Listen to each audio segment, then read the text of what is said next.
పాకిస్తాన్ కంటే హీనంగా తయారైంది. పాకిస్తాన్ కంటే హీనంగా తయారైంది. కాంగ్రెస్ కావాలని అందరూ కోరుకుంటున్నారు. ఎవరు కోరుకుంటున్నారు? ఎస్సీలు కావాలని కోరుకుంటున్నారు, మైనారిటీలు కావాలని కోరుకుంటున్నారు, ఉపాధ్యాయులు కావాలని కోరుకుంటున్నారు, ప్రభుత్వ ఉద్యోగస్తులు కావాలని కోరుకుంటున్నారు, సర్పంచులు కావాలని కోరుకుంటున్నారు, వ్యాపారస్తులు కావాలని కోరుకుంటున్నారు, విద్యావంతులు కావాలని కోరుకుంటున్నారు, అంగన్వాడీ వర్కర్లు కావాలని కోరుకుంటున్నారు. ఈ రాష్ట్రంలో అందరూ కాంగ్రెస్ కాంగ్రెస్ కాంగ్రెస్ కాంగ్రెస్ అంటున్నారు. మరి ఇది పరిస్థితి. మరి జగన్మోహన్ రెడ్డి పరిస్థితి అధ్వానంగా తయారైంది. ఆయన ఎవరు? బీహార్. ఆయన అసెస్మెంట్ కాదు. నేను చెప్తున్నాను, 10 సీట్ల లోపులో పడిపోతాడు జగన్మోహన్ రెడ్డి.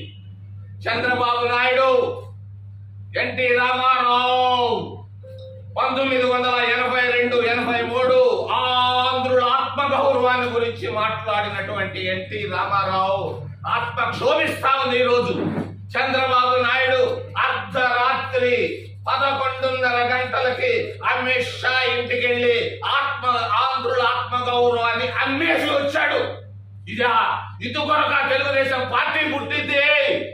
ఎన్టీ రామారావు ఏం చెప్పాడు? ఆంధ్రుల ఆత్మగౌరవం ఏడుంది? ఆత్మగౌరవం ఎందుకు వెళ్ళావు అమిత్ షా ఇంటికి? ఏంటి అర్ధరాత్రి పోవాల్సిన నీకు అవసరం ఏమొచ్చింది? ఎందుకు ఈ అగచాట్లు, పనికి మాలిన అగచాట్లు అంటున్నారు.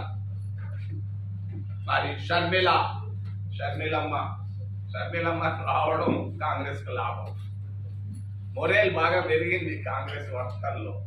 ఆమె మన ప్రమాణ స్వీకారానికి వస్తే అప్పటి వరకు నోరు జరగని కాంగ్రెస్ కార్యకర్తలు రోడ్ల పైన కూర్చొని పోలీసులు నశించాలంటే మేము నవ్వుకుంటా ఉండే. ఎవరినైనా మీకు ఎన్నాళ్ళ తర్వాత వచ్చిండ్రా ధైర్యం అని. మరి షర్మిలమ్మ వచ్చిన తర్వాత పార్టీలో మొరేలు పెరిగింది. ఎవరో చెప్తున్నాను నాకు ఇప్పుడే, మరి పేపర్లో మిగిలిన పార్టీలకు లేనటువంటి కవరేజ్ బ్రహ్మాండంగా వస్తున్నారు. మంచిగా రాస్తున్నారు, చెడ్డగా రాస్తున్నారు, ఏం రాస్తున్నారు అంటే ప్రతిరోజు షర్మిలమ్మ పేరు, కాంగ్రెస్ పేరు. మేము పట్టులాంటి కూడా రాసేవాళ్ళు కాదు. 3వ పేజీలోనో 7వ పేజీలోనో. ఈరోజు అడగకుండానే ఫ్రంట్ పేజీలో బ్యానర్లు పెట్టి రాస్తున్నారు. మరి కాంగ్రెస్ మైలేజ్ పెంచింది షర్మిలమ్మ. నేను చెప్తున్నాను, మహిళలందరూ కోరుకుంటున్నారు ఆంధ్రప్రదేశ్ రాష్ట్రంలో ఒక మహిళ మొట్టమొదటిసారి ఆంధ్రప్రదేశ్ కాంగ్రెస్ అధ్యక్షులు కావడం మొట్టమొదటిసారి. వాళ్ళు అనుకుంటున్నారు మహిళలు ఈరోజు ఆంధ్రప్రదేశ్ రాష్ట్రంలో ఇచ్చాపురం నుంచి చిత్తూరు దాకా ఏమి జయలలిత లాగా ఆంధ్రప్రదేశ్ లో ఒక మహిళ ముఖ్యమంత్రి కాకూడదా అని అంటున్నారు.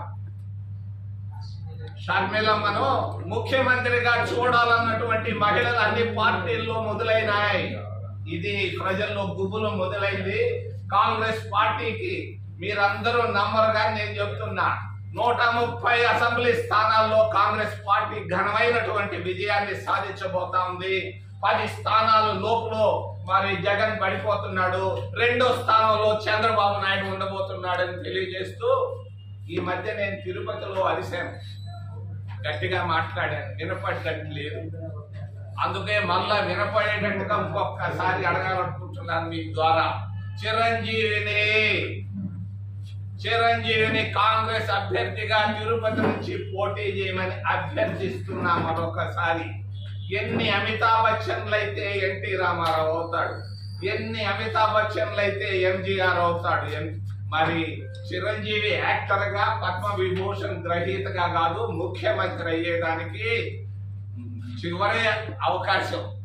కాపు బలిజలు ముఖ్యమంత్రులు కావాలని కోరుకుంటున్నారు. ఈ అవకాశం మీరు కానీ పోగొట్టుకుంటే ఇంకొక 10 సంవత్సరాల్లో కాపు బలిజలు ముఖ్యమంత్రులు కాలేదు. మీరు చిరంజీవి గారు వచ్చి తిరుపతిలో పోటీ చేయి, నేను గెలిపిస్తా, నామినేషన్ వేసుకో, 50,000 ఓట్లతో గెలిపిస్తాను. ఖచ్చితంగా మా పార్టీలో షర్మిలమ్మ వీళ్ళందరూ ఉన్నా కూడా నేను అందరినీ కన్విన్స్ చేసి చిరంజీవిని ముఖ్యమంత్రి చేసేదానికి ముందు వస్తానని తెలియజేస్తూ మిమ్మల్ని అందరినీ చేతులెత్తి ప్రార్థిస్తున్న ఒక పాట. ఆ పాటను 3 నిమిషాలే ఉంటది, దయచేసి వినండి. ఆ తర్వాత 100 ప్రశ్నలు అడగండి, నేను జవాబులు చెప్తాను. అయ్యా